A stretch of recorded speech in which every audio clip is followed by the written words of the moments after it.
Hafsaka while they're heating up the salmon. Gary's my husband, friend, partner, in all our daily activities. He's a willing helper, driving me to activities, waiting at appointments for me, shopping, doing errands with me, or while I'm in class. He helps me with the cooking. He makes a nice watermelon basket with handles.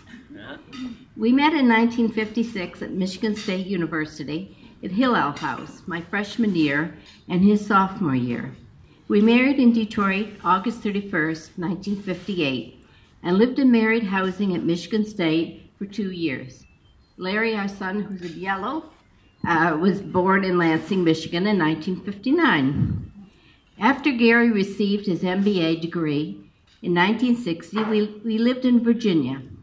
Gary worked for the Government Accounting Office, an agency of Congress. He became a CPA in Virginia.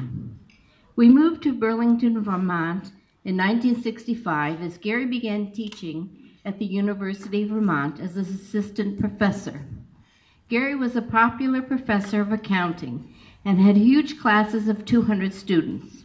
He also had a CPA practice auditing cities, school districts, and preparing tax returns. Marvin, our son here, was born in 1967 in Burlington, Vermont. We lived in Israel for our sabbatical year, 1978 to 79, attending Ulpan Etzion, and Gary assisted in writing an accounting system for Shaare Zedek Hospital. Marvin was a student in Kita Vav. When Marvin came home from school, Gary played chess and cheshbez with him, and they spent hours doing a latch hook rug based on a Masada tile floor. Larry stayed in Vermont operating a commercial painting business. We didn't want to return to America, but Gary felt it was the honorable thing to do to fulfill his commitments to the university. As a result of our sabbatical year, studying Hebrew, I decided to complete my bachelor degree in history and graduated in 1981 in Burlington, Vermont. In my psychology course, the professor asked the question, assuming you just walked through a radiation zone and you only had 24 hours to live, what would you do? I don't recall my answer, but when I passed the question on to Gary, he immediately responded, I would call my mother and your parents to say goodbye, and then get on a plane to Israel. We thought, why not move to Israel soon instead of waiting? People often ask why you made Aliyah. This was the impetus. We were active at Havi Zedek Synagogue. Gary served on the Board of Governors for 17 years, and I opened a nursery school in the synagogue building. Our boys were both bar mitzvahed at our synagogue, and I was active in Sisterhood and Hadassah. I think our biggest sacrifice living in Israel was the fact that we were far away from our parents, siblings, and our eldest son, Larry, and his children, and from Marvin while he was in college.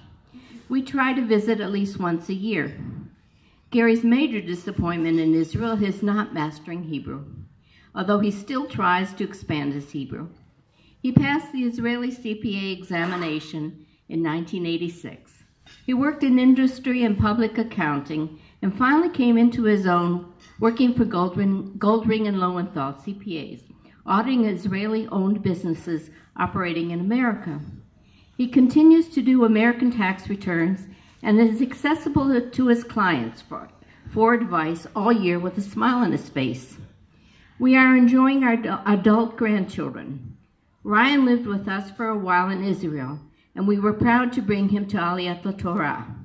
Roy, Marvin's son here, has given us pleasure of watching him grow and develop from birth.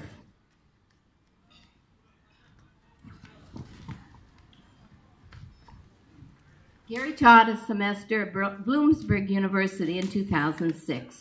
I took 3 classes, sculpture, ceramics, and Jewish history. We attended grandson Chris and Katie's wedding in 2015.